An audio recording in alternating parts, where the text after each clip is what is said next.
Police লাইনের প্রতিনিধি এসে পায়োনিয়ার ইসলামিক একাডেমির প্রতিনিধি আমাদের শিক্ষা প্রতিষ্ঠানের পঞ্চম শ্রেণীর শিক্ষার্থী যারা বৃত্তি পরীক্ষার জন্য তারা এবার বৃত্তি পরীক্ষার্থী ছিল, কিন্তু সরকারের একটি কুচক্রী মহল আমাদের এই প্রাথমিক বৃত্তি পরীক্ষা আবারও চালু হয়েছে করোনার পরে, যেটি কিনা 2010 সাল থেকে 2019 সাল পর্যন্ত আমরা একযুগে সরকারি, আধা সরকারি, বেসরকারি, প্রাইভেট প্রতিষ্ঠান বৃত্তি পরীক্ষায় অংশগ্রহণ করতে পেরেছি, সমাপনী পরীক্ষায় অংশগ্রহণ করতে পেরেছি এবং উল্লেখযোগ্য সংখ্যক বৃত্তি পরীক্ষায় আমাদের শিক্ষার্থীরা উত্তীর্ণ হয়ে বৃত্তি পেয়েছে, ট্যালেন্ট পোলে সাধারণ বৃত্তি পেয়েছে।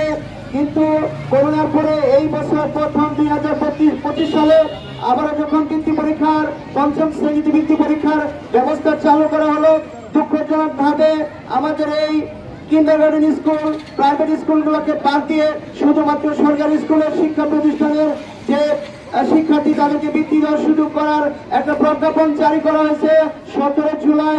আমরা মূলত সেই 17 জুলাই প্রকাশিত প্রজ্ঞাপনের প্রতিবাদ স্বরূপ এই মানববন্ধন আজকে করছি। আন্দোলনের মাধ্যমে সাম্য প্রতিষ্ঠার লক্ষ্যে, সবার অধিকার প্রতিষ্ঠার লক্ষ্যে আন্দোলন করে আমরা ফ্যাসিস্টকে বিদায় করে আজকে সকলের অধিকার, সমান অধিকার নিশ্চিত করার লক্ষ্যে কাজ করছি।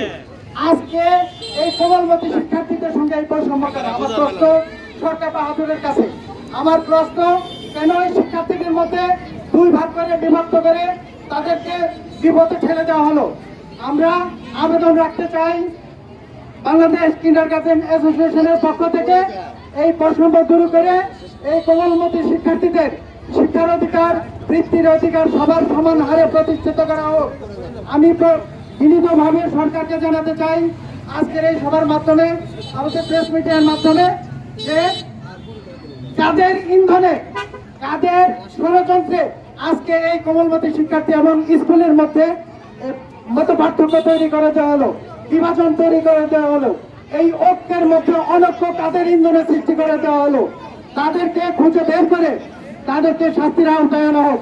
এবং এই কোমলমতি শিক্ষার্থী যারা আজকে তাদের অধিকার প্রতিষ্ঠার জন্য এই রাজপথে দাঁড়িয়েছে, যাদের থাকার কথা ছিল এখন ক্লাসরুমে, এই তীব্র তাপদাহকে তারা এমন করে যারা রাস্তায় দাঁড়িয়েছে, আমার বিনীত আহ্বান থাকবে সরকারের কাছে, মাননীয় শিক্ষা উপদেষ্টার কাছে, যত দ্রুত সম্ভব তাদের এই বৃত্তি পরীক্ষা দেওয়ার অধিকার কোন প্রতিষ্ঠান মাধ্যমে তাদের অধিকার কোন প্রতিষ্ঠিত হোক, সাম্য রচিত হোক, সর্বত্র এই প্রত্যাশা ব্যক্ত করে।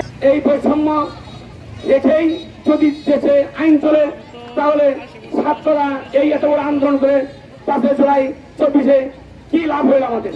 অথচ বিভিন্ন এই সরকারি কর্মচারী এবং সরকারি অফিসার যারা আছেন, তাদের বেশিরভাগ প্রতিষ্ঠান ছাত্ররাই আমাদের কিন্ডারগার্টেনে লেখাপড়া করে, অথচ এই কিন্ডারগার্টেনের রেজিস্ট্রেশন দেওয়া হচ্ছে না, কিন্ডারগার্টেনের বৃত্তি পরীক্ষার সুযোগ দেওয়া হচ্ছে না, বিভিন্ন সুযোগ থেকে আমাদেরকে বঞ্চিত করা হচ্ছে।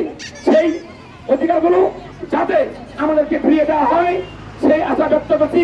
যে যারা আজকে তাদেরকে আমাদেরকে বৈষম্য করা হয়েছে, বঞ্চিত করা হয়েছে, এই বৈষম্যের জন্য 1500 শিক্ষার্থীর তাজা প্রাণ ঝরেছে, জুলাই বৈশাখের বিপ্লব হয়েছে এই বৈষম্যকে দূর করার জন্য।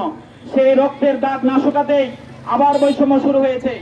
আমরা যে কুচক্রী মহল এই বৈষম্য করে বিভাজন তৈরি করেছে কিন্ডারগার্টেন আর সরকারি স্কুলের মধ্যে, এই বিভাজন আমরা চাই না, এই বৈষম্য আমরা চাই না।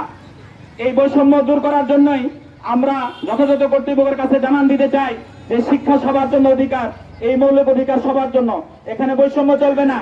এই রক্তের, আবু সাইদ মুগ্ধের রক্তের উপর, শহীদের উপরে দাঁড়িয়ে এই বৈষম্য আমরা কোনোভাবে মেনে নেব না।